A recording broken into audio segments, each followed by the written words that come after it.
Hey, it's me, Cherie DeVille, the internet stepmom, here today to talk about some of my absolute favorite original Nintendo video games. I'm gonna be going through my top 3 with you here today. I'm really excited. I don't know if you know this, but other than my dad's Atari, the original NES was the very first video game system that I owned. I got it for Christmas, and it was really special because when I received my Nintendo, I had the Nintendo plus the Duck Hunt gun plus the Power Pad. It was the most epic Christmas of my life next to receiving my giant My Little Pony. So, you know, those two things were like childhood highlights. But honestly, I do credit the initial Nintendo system with spurring on my not just love for video games, but my addiction to video games. With the Atari, I'd play once in a while with my dad, and I enjoyed it, but it wasn't something that I would spend my whole weekend doing.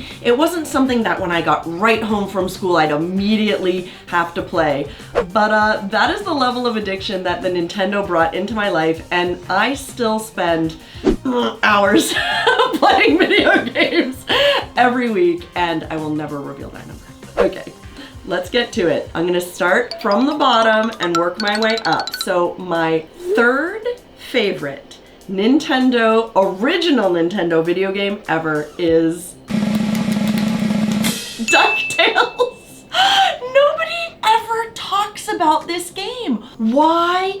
You know what? I gotta say, DuckTales on the original NES is underrated. It is a fabulous game. It came out in 1989, so I was still young, and I don't know if young people even know that DuckTales was an amazing children's cartoon featuring Scrooge McDuck and his cute little nephews, and the video game does not disappoint.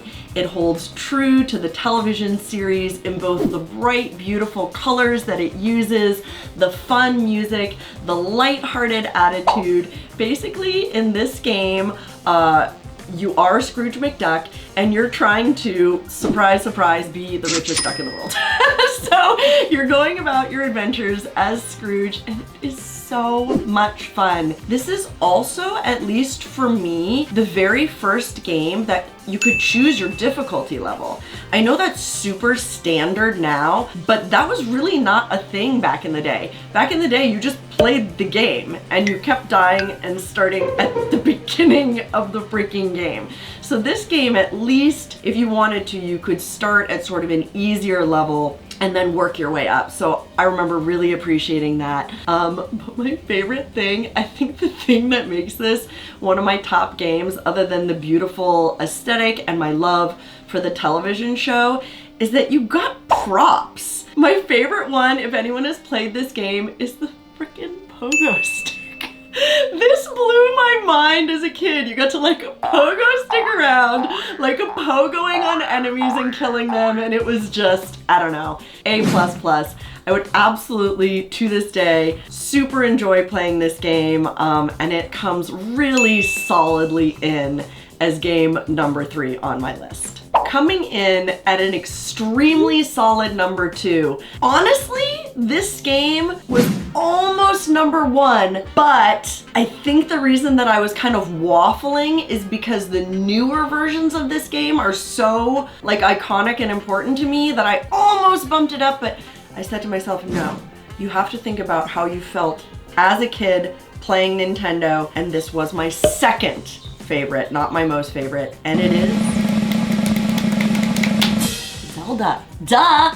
Zelda, look, I've gone back and I've played the original Zelda, and it is simple. But you have to remember, when this game came out in the late 80s, there were no real open world games. It blew my mind. We had all kinds of like platformers and like side scrollers and stuff like that. But in Zelda, you could move places that weren't directly or didn't seem directly related to the plot. You had more freedom than you've ever had in any other game. You could even create new weapons out of like sticks and rocks that you found on the ground. It was amazing. It was the first game I ever played where you could level up, you could build your own stuff. It just blew my whole mind. And of course, the music is completely iconic. I can still hear the music if I close my eyes. It is just amazing. Sound design, amazing. First slightly open world game. The first game I played with any kind of leveling up, and it had a storyline. Not just sort of a vague, like, I'm saving the princess storyline, but there was an enemy, there were quests, there were side quests, there were puzzles. It was just epic. And to be honest, even though this was absolutely not the first game I ever played on the Nintendo, I would say that this is easily the game that I put the most hours into. My cousin and I, every time we got together, would play this game ad nauseum, to the dismay of my little sister and his little sister, who were always saying, why don't we go out and play? Look, you guys can go kick your sticks around or throw rocks at each other, whatever you're gonna do, but we are glued to the television like proper 80s children. And we were for hours on end. And it is still, at least in its franchise form, one of my favorite games ever. And each and every installment of Zelda does not disappoint. To this day, they hold true to their original format. They keep a lot of the original music and characters, and it is just a beautiful game and a beautiful franchise. I would highly recommend it. If you have never played any of the Zelda games, honestly, pick any of them up. You're going to be obsessed. 2 huge thumbs up for Zelda. And last, but most importantly, you need to know what my #1 game on the NES is. And this can't possibly be a surprise to anyone. It is the most iconic game maybe in the history of personal console gaming. In my opinion, this, because you know, Atari was kind of dying when NES came out. People were doing more arcade gaming. Atari was very simple. I don't think the kids of my generation were as into Atari, but this game changed the game for at-home console gaming. It's Super Mario Brothers. Super Mario Brothers is iconic. Super Mario Brothers, in my opinion, is what made at-home console gaming relevant again, and what catalyzed our current obsession with at-home console gaming. It is amazing. I think without Super Mario, there would be arcades and computer games. I think Super Mario is the reason we have PlayStation and Xbox and GameCube and all of the advanced systems that we have today, the Switch, everything, in my opinion, is because of Super Mario Brothers, and it did not disappoint. This game was so good.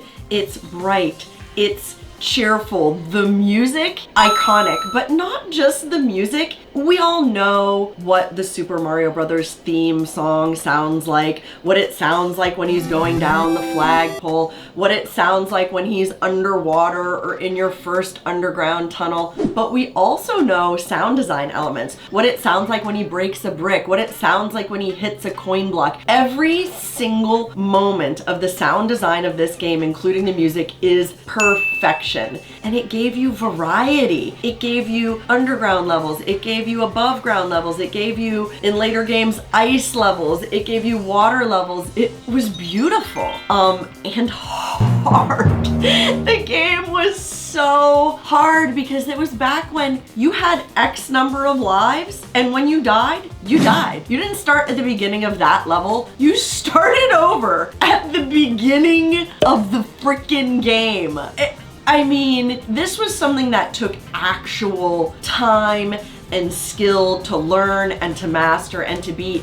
And back when beating this game was a badge of honor, and then how quickly you could beat it was an additional badge of honor. So to me, the original Super Mario Brothers will always hold an extremely special place in my heart for introducing me really to console gaming and making me the true addict to gaming that I am today. So yay, Nintendo! I hope you loved my recap of my top 3 original Nintendo games, and of course, you know you're gonna find some interesting stuff on my Spicy page. Me and Danny Daniels have done some pretty exciting things with the Super Mario Brothers concept, along with several of the other games. So if you want to see some interesting versions of these games, I think you know exactly where to go. So have an amazing day, and remember, Stepmommy told you you can play as many video games as you want. Have fun!